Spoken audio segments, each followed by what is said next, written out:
Okay, so for this, we're gonna look at my Zelda comics from 2023. So when I was making these, the hype for Tears of the Kingdom was pretty real. I don't have exact dates for when I made these during 2023, but many of them were conceived before, during, and after Tears of the Kingdom was like in the midst of releasing, if you get what I mean when I say that. So from like March-ish, when they first revealed that first gameplay look, to I think like maybe like end of the summer, I say. So, from what you could guess through me making these comics, you could probably assume that I'm a huge Zelda fan, which I am, right? Like, obviously. And so, I really wanted to make something that was a little different finally for a change. That wasn't the Splatoon stuff that I had been consistently doing at the time. And so, I was very excited, finally, to be able to have an excuse to do something Zelda related. What I wanted was for me to have like 3 pillars in terms of like the fan comics I was making. It was going to be Splatoon, Pokemon, and Zelda. I had done Pokemon actually, but I hadn't gotten around to trying out Zelda, so I was very excited to try this out. So for this first comic, we got Fall of the Golden Apple. That's the name of this comic. This wasn't the first Zelda comic I had made, but this is one I wanted to start with because in hindsight, it's probably the one I think I'm the most proud of. Spoiler alert, a lot of the Zelda comics I made didn't really go so well in terms of like reception. Not that people like didn't like them. When it comes to social media, unless you're like really bad, a lot of the times it's really algorithmical and pretty luck based. Just depends on a lot of factors that aren't really in your hands. And I don't think that with whatever lottery tickets I was cashing with the Twitter algorithm, those numbers, they just were not they weren't giving me any results, so things didn't really like go anywhere. But like, okay, to be fair, some of these aren't the greatest, but I still wanted to show them off on YouTube for documentation's sake, because there were a lot of interesting lessons learned through me doing them, like with pretty much everything I do, you know? So plot-wise, what's happening here is Link has his eye on a golden apple that he sees on a tree from afar. He tries to reach out to it by climbing onto another tree, but he pushes his luck a little too far and the tree branch that he's on snaps. So he falls from the sky island that he's on into a construct encampment. And so then, as you can see here, he has to, on the fly, cleverly disable these constructs. Yeah, so let me tell you, these constructs were not easy to draw, that's for sure. It was pretty fun to get them right and then watch them come to life. When it comes to designs like this, that's always kind of a really cool treat because they're, you know, really complicated. So trying to find some way of translating them into something manageable to draw over and over again for a comic, I give myself a little pat on the back for even figuring that whole thing out, because these guys are full of all types of nooks and crannies that, depending on if they were like designed a certain way, I would really like, but these guys, they are not. But so like on paper, I do this a lot, I say that a lot, no pun intended. On paper, what was happening in this comic was pretty cool, but in execution, something annoying that I had to sort of grow out of and figure out was that for some strange reason, this comic was like way shorter than I anticipated it would be. So like when I was conceiving it in my head and when I was like working out my thumbnails, everything that I had thought of was going by like way faster than I originally thought it would. It's just sort of a side effect of the way that I make my comics. It's actually something that I think is a blessing and a curse, but I tend to do this thing where if I can make something occur in like the least amount of panels or like movements for a character possible, then I will do it. And so there's like a whole host of different benefits that this kind of philosophy gives me, right? But then often I'll forget that this will ultimately make the situations that I create go by way quicker, you know? And so it's just something I've had to learn how to balance as time has passed, you know? And so like when I first thought of this comic, I figured that the fight between Link and the constructs would go on for like many pages, at least like 5 or 6, but that's just not the way that the chips fell, I guess. Regardless, I really like this comic. It's probably one of the better ones of what I have to offer for this Zelda showcase here. It's got a lot of coolness, it's got a lot of cuteness, especially this final shot of Link actually getting his apple here. It's just overall pretty well rounded, and so I really appreciate it. God, I'm making it sound like it's like it's all downhill from here. It's not, I promise you. Well, this next one's a bit strange though. It's very cool though, and originally I wanted for this to be pretty freaking long, like really long, because I was making this during a period where, as I just expressed, I was very self-aware that I was making pretty short comics, be it purposefully or accidentally somehow. So like, no lie, this was supposed to be like 20 pages, but it ended up being 4, really because of social media traction. It's got like no views, got no likes, so I got really discouraged to continue it, despite it being a really cool idea, I thought. So what is even happening here? We got Riju, the Sage of Lightning, seemingly in the middle of combat with somebody, and would you look at that, it's Sidon, the Sage of Water. So I had really been missing drawing combat fights. and just generally like epic stuff. And so, coinciding with the hype of Tears of the Kingdom, I got this idea to draw this little training session between the new champions. Now obviously I was very hyped over a lot of the cool new things that I was seeing in Tears of the Kingdom. But using these characters wasn't just through like recency bias. These are characters I really appreciate, like even now, like a lot. Love Riju, love Sidon. I don't think we're gonna do anything more with these characters in the future. That's like a video and discussion for another day. I am curious about what the heck they're gonna do for Zelda in the future now though, because it feels like Tears of the Kingdom, Breath of the Wild, that era is up, and I'm really gonna miss these guys. But like really, the reason why I wanted to use these guys was because they're very colorful, distinctive characters in terms of like the kinds of things that they can do. These guys are like very elemental oriented. And so I figured it would be a really cool opportunity for me to be able to flex, just showing off characters doing a bunch of cool elemental moves. Looking back on this, the art isn't particularly amazing because I was really having a tough time figuring out where I should and shouldn't have been like simplifying elements of the design so that I wasn't breaking my hands trying to actually just draw. But I do think that in certain parts I did succeed with my initial like vision for what I wanted to do here, despite this being so short. Like this is the final page. In thumbnail form, there was so much more. There was a pretty lengthy back and forth, and there was even supposed to be like Link and Tulin off to the side talking about the match. Link was supposed to be given the play-by-play to Tulin, almost acting like a bit mentor-like, because you know Tulin is like as capable as he is, you know, he's a champion himself.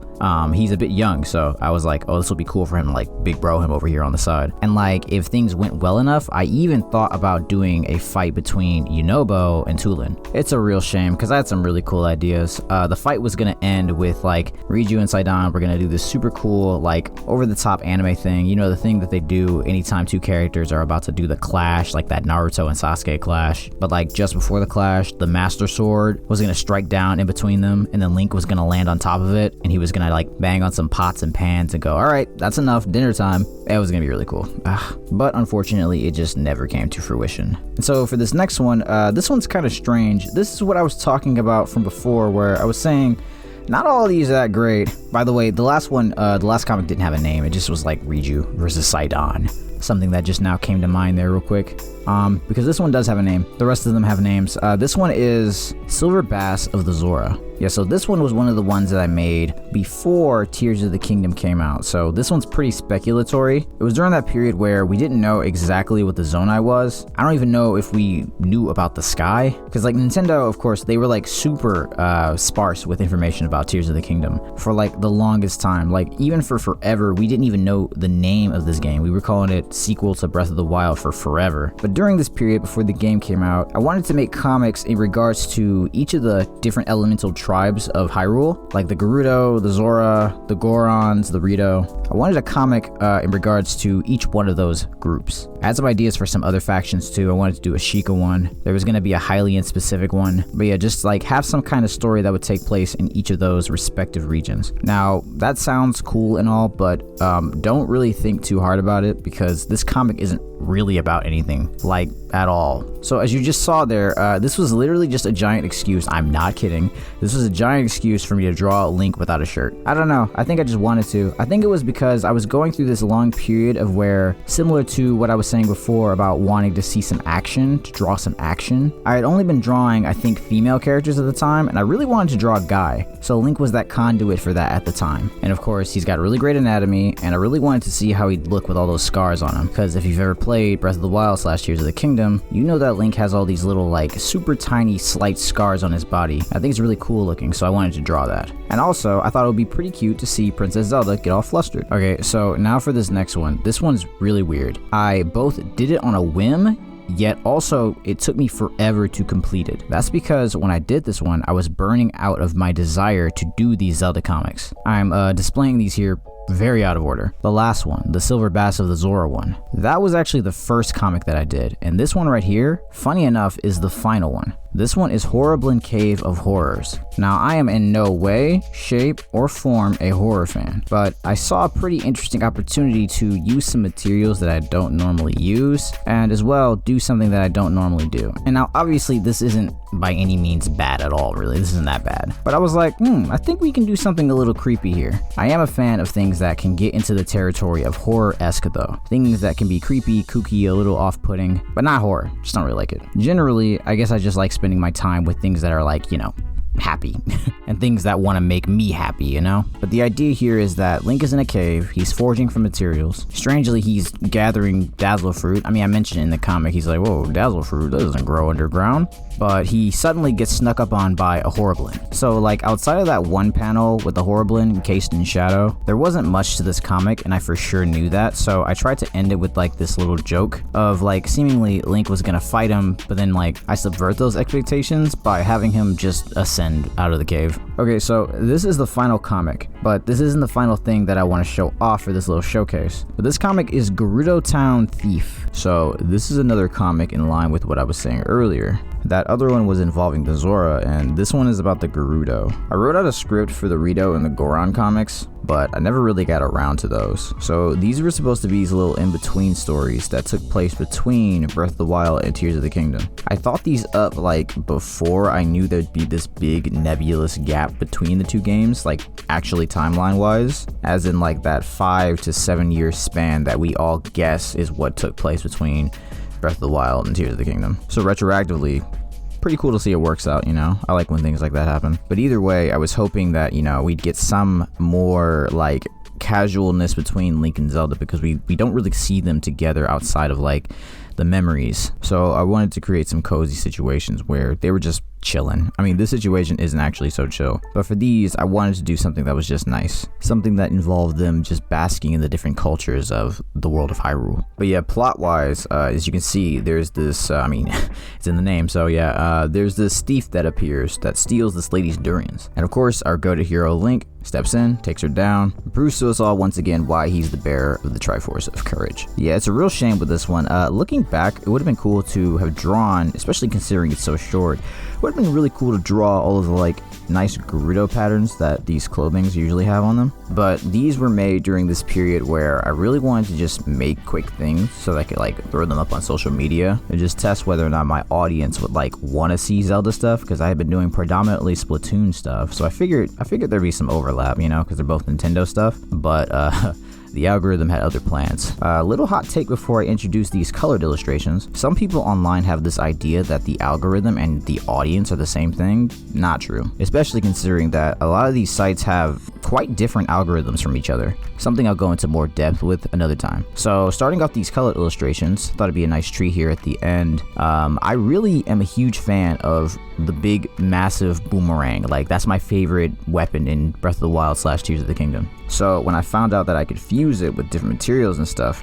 that became like the #1 thing that always had to stay in my inventory. And so here I really badly wanted to illustrate it with the different elemental Lazal horns, because I just think it fits so well and they look so cool. So also I thought it'd be cool to do like Link in this really cool lineup with him wielding each of the different boomerangs. Strangely though, to me he looks like oddly sunburned. I think I got his skin tone wrong, and I think his hair being so light, usually I would go with like a darker shade of whatever kind of dirty blonde that Link is in this game. But for this illustration, I don't know why, but I went with something that kind of makes him look like a Super Saiyan.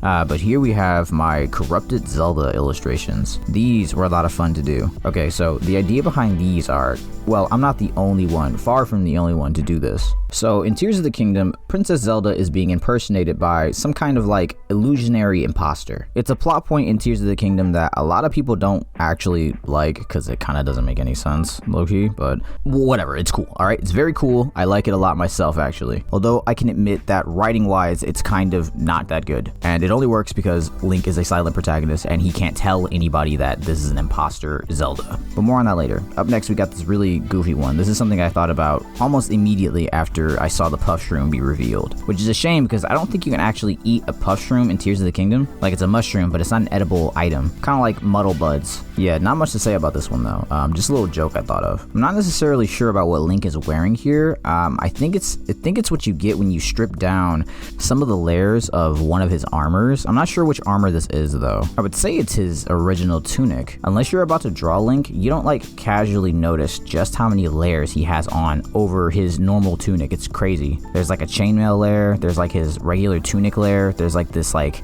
temperature insulation layer, I guess. Then he has like the leather armor. It's a lot. Anyways, I like this illustration a lot. When I was digging through these, I was surprised at how much I actually like was impressed by this artwork. I was like, oh, I did pretty well in this. I did this like directly after Ganondorf got revealed in that final trailer that they did right before launch. Only thing about it I don't like, his schnoz not big enough. Otherwise, color scheme wise, shading, I did a pretty good job on it. But up next, these are the final illustrations that I got to show you today. So now these I really appreciate. Just based off cool factor, I really wish that in Tears of the Kingdom we got some type of like puppet Zelda fight, you know, like with how much they were building that whole thing up, like showing off that there was this like imposter Zelda running around. She's causing all 4 of the phenomena. There's that long chase of you following her through all of Hyrule Castle. I think it would have just been really cool and kind of almost even strange that they didn't go in this direction. It would have been really cool if we got like a cool puppet Zelda fight. Yeah, Tears of the Kingdom is just sort of like that. It's phenomenal, incredible, unbelievable in so many aspects. And then in other aspects, it's a pretty strong letdown. So what I wanted for these was I wanted to draw a puppet Zelda with one of each of Ganondorf's gloom weapons. Again, it's just such a shame. I can see it so clearly. Instead of you getting up to the Sanctum, right? And instead of just fighting another Phantom Ganon, maybe asking for puppet Zelda a la Twilight Princess is asking a bit much, all right? Like, don't even think about that then. That's like best case scenario. Like maybe even just puppet Ganon. Like I'm thinking about like Wind Waker. Just some new cool variant of one of those two I would have loved. Kind of a strange criticism to point out here. Just something I'm realizing after the fact. Something ultimately minor, but still. I guess there was this period where I would draw toes really blocky because I don't think I was used to drawing like feet in general. So then like suddenly drawing someone who has open toe shoes, you can kind of see I just kind of went like F it. In art, I think the phrase, "you're only as strong as your weakest link," no pun intended, it's pretty true. Like, people are always gonna hone in on the thing in your illustration that's like the most off, the most jank, but there are times where you can forego that. This is one of them. Ain't nobody looking at her feet. But out of all of these, my favorite is for sure the club. It's not my favorite to use in Tears of the Kingdom, but it's definitely my favorite to look at. And I think that it looks like really cool here with it basically being her entire height. Yeah, super cool. But that's pretty much all I got here to show you. I hope you enjoyed everything that you saw here. These comics were definitely integral in terms of me learning a lot of things in making comics, dealing with social media, experimenting with how I would translate certain things into my art style, just a lot. So that's a wrap. Stay inspired, stay inspirational.